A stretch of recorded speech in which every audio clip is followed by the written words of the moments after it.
Arizona's attorney general said, "Time's up, bitch." She was like, either you can go ahead and swear in Adelita, or we can go ahead and file this lawsuit and get it cracking. She was like, "Cause what you will not do is have these 813,000 constituents of the 7th district be taxed without representation." You know, the very foundational bullshit of the Constitution. You know, that part where everybody just says that they're so patriotic and don't follow that. You know, it's just like those Christians that go to church and think that they Christians because they went to church. That's no more than thinking you're a Dodge and you went to the garage. Like, no. Anyways, basically at this point it's been 3 weeks. He has not swore her in so that she can rightfully go ahead and get to work. Her area has been hit by, you know, the storm, and she's like, I really can't even do anything. I don't even have an email address. Now he's trying to say, oh, you know, until the Democrats sign this bill and come back into session, talking about they're the ones holding her up. No, they're not. No, they're not, sir. Because a pro forma, you can have the ability to walk down to that little lady office, just like her attorney said, and go ahead and get her set up. That's what you could do. You could walk down to her office.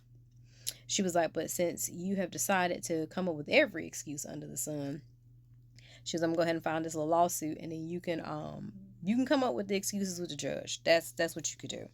But it's been 3 weeks, and that lady needs to go ahead and get to work because, again, her constituents, some of them are in need of resources, which, you know, Richard Scarsworm, Mike Johnson's like, well, she's hired staffers to help. That's all well and fine, but if she can't do nothing, how they helping her? How they helping her? She can't even get in the door. The email ain't even set up. She ain't even got the phone. She can't even answer the phone. Can't even do her voicemail. I ain't got the codes for that neither.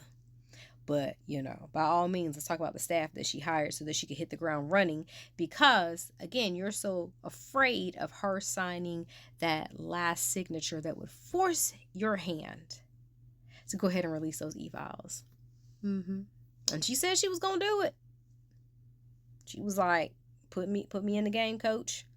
I got it. Now, here's the thing. He tried to say that he was following none other than his friend and colleague. Now, I didn't know they was friends because they don't never look chummy to me, but saying that, of course, Pelosi waited 25 days when it came down to swearing in someone that absolutely, again, needed to be sworn in. But here's the thing. She had a legitimate reason, and it wasn't political, as to why the person that Nancy was supposed to swear in was Julia Letlow, and unfortunately, that was during the Pandeezy. You know, the one where the man told y'all to drink the Bleoc, or go stand under a hot light, like, you know, you're a gas station hot dog or something.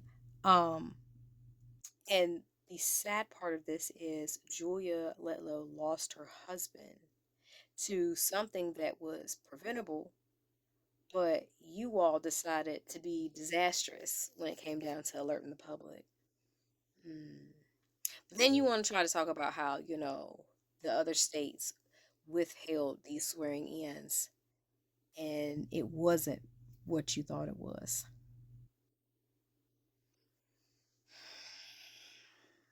You mad because that lady says she gonna go ahead and be that 218 signature on them e-files, and it's gonna force your hand, and it ain't nothing you could do.